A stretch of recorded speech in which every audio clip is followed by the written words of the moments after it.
for coming, and for the new people who have joined, just they heard my name and they have come, with a blank mind to take as much as they can, and that's how the learning will happen. Okay.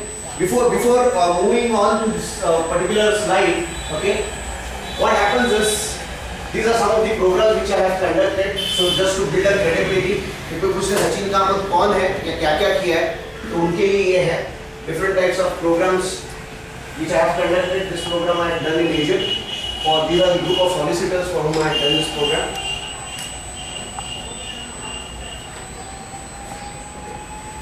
So before moving on to this particular aspect of emotional competencies or emotional framework, थोड़ा सा जैसे खाना बनाने के time पे थोड़ा पहले क्या करते हैं हम लोग, बर्तन को थोड़ा सा गर्म करना पड़ता है, वैसे किसी भी ट्रेनिंग प्रोग्राम में there is something called as pre-heating.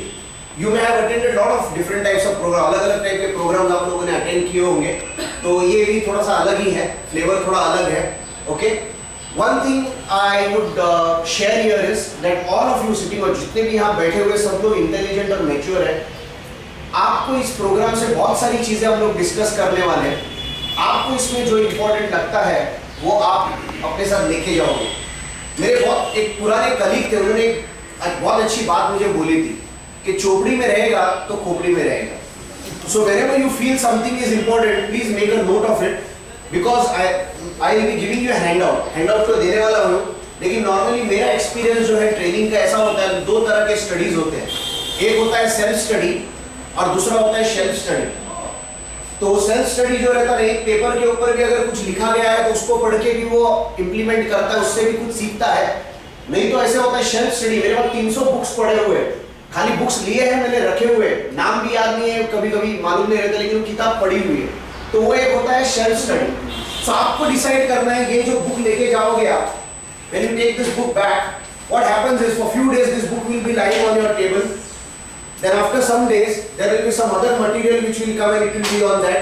ऐसे करते करते जो है ना उसका एक रद्दी का एक ऐसा ये बन जाता है. और वो बनने के बाद क्या होता है लास्ट में, what happens? We go and give it to the कबाड़ी fellow. Okay, हम लोग रद्दी वाले को दे देते हैं. तो मेरा जो नॉलेज था, जो मैंने यहाँ टाइम स्पेंड किया है, जो मैंने इतने चीजें सब कलेक्ट किए, पैसा तो ठीक है, लेकिन जो टाइम मैं स्पेंड कर रहा हूँ, जो मैं एफर्ट्स डाल रहा हूँ सीखने के लिए, उसकी वैल्यू क्या बन जाती है. Hardly 4 rupees, 5 rupees, 10 rupees maximum English paper होगा तो. Okay, so you have to decide what is the value of your knowledge, because when you move out from here, जब आप यहाँ से जाओगे तो ये आपके एसेट है. जो भी आप लेके जा रहे हो वो आपके साथ ही रहेगा, कोई आपसे वापस नहीं ले सकता है. लेकिन उसको अगर उस नॉलेज को मैंने अगर यूज नहीं किया तो उसको जंग लग जाएगा. So how you use this knowledge, how you implement is very important. When do you think your actual training starts? ये workshop शुरू कब हो रहा है? Anyone? And यहाँ पर right or wrong answers नहीं है.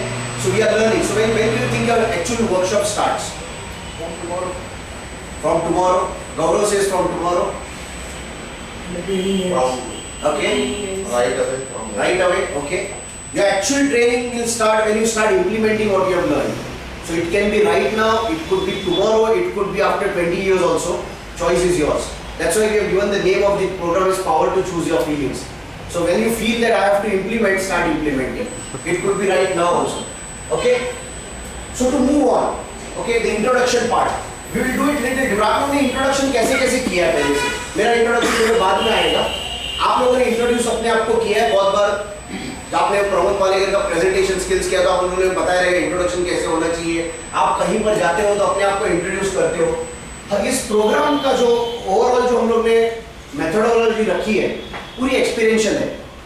शुरुआत में थोड़े थोड़े स्लाइड्स है जहाँ पर कोई कॉन्सेप्ट समझाने के लिए या बताने के लिए आपको बताना पड़ेगा या आपसे शेयर करना पड़ेगा. उसके बाद थोड़े एक्टिविटी बेस्ड भी है जहाँ पर एक्टिविटी से क्या हम लोग एक्सपीरियंस ले रहे हैं, क्या चीजें हम लोग सीख रहे हैं, उसके बेसिस पे हम लोग आगे जाएंगे. तो begin with we will start with our own introduction. खुद का इंट्रोडक्शन से हम लोग शुरू करेंगे. लेकिन ये इंट्रोडक्शन कैसे होगा? ये नॉर्मल इंट्रोडक्शन नहीं है. आपका जो नाम है, आपका जो नाम है उसका जो फर्स्ट सरनेम नहीं है, आपका पर्सनल नेम जो है, उस नाम को आप इस तरह से लिखोगे. समझो मेरा नाम सचिन है, समझो नहीं है. ओके, सो देन हर वर्ड को एडजेक्टिव्स के साथ उसको प्रेजेंट करूंगा। तो S स्टैंड्स फॉर मैं बोलूंगा smart, A stands for achievement oriented समझो, okay. C stands for creative, okay, very good. H for honest, I for intelligent, or N for natural. Okay, this is what I am putting my name as. So for you, आप लोगों को भी ये मौका दे रहा हूं मैं, सिर्फ आपका जो फर्स्ट नेम जो है उसको हर अल्फाबेट को एक क्रिएटिव नाम देना है या क्रिएटिव वर्ड्स यूज करने हैं, एडजेक्टिव्स यूज करने हैं जो आपको लगे ये क्यों कर रहे हैं हम लोग। जिस वक्त हमारे माँ बाप ने उनको नाम रखा, ये माँ बाप ने रखा, घर में किसी ने ये नाम जो हमारे बारे में सोचा, तो उसके पीछे बहुत थॉट प्रोसेस होंगे, बहुत फीलिंग्स होंगे। मेरा बेटा बड़ा होके ये करेगा, पापा कहते हैं बड़ा नाम करेगा, ये सब चीजें उनके सपने होंगे और वो नाम कहीं ना कहीं ना खो गया।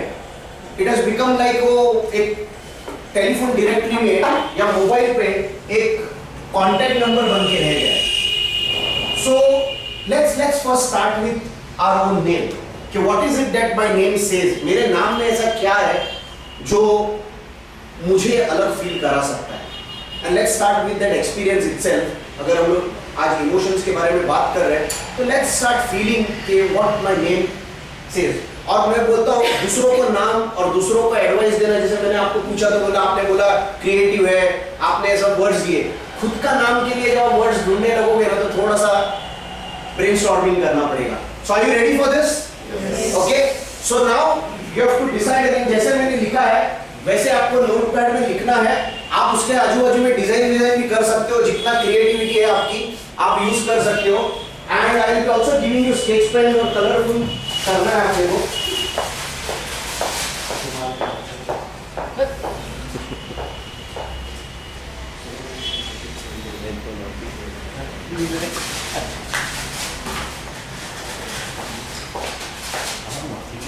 और ड्राइंग को कोई मार्क्स नहीं है इधर, no marks for drawing, okay.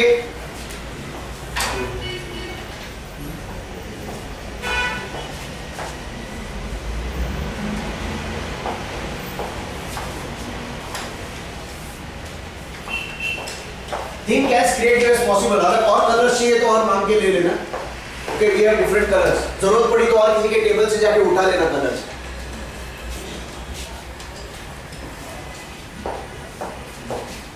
हाँ, if you need our help we are there for you. Hindi में लिखोगे चलेगा, जरूरी नहीं इंग्लिश में ही लिखना है, हिंदी इंग्लिश का मिक्स करके कर सकते हो। नमस्कार।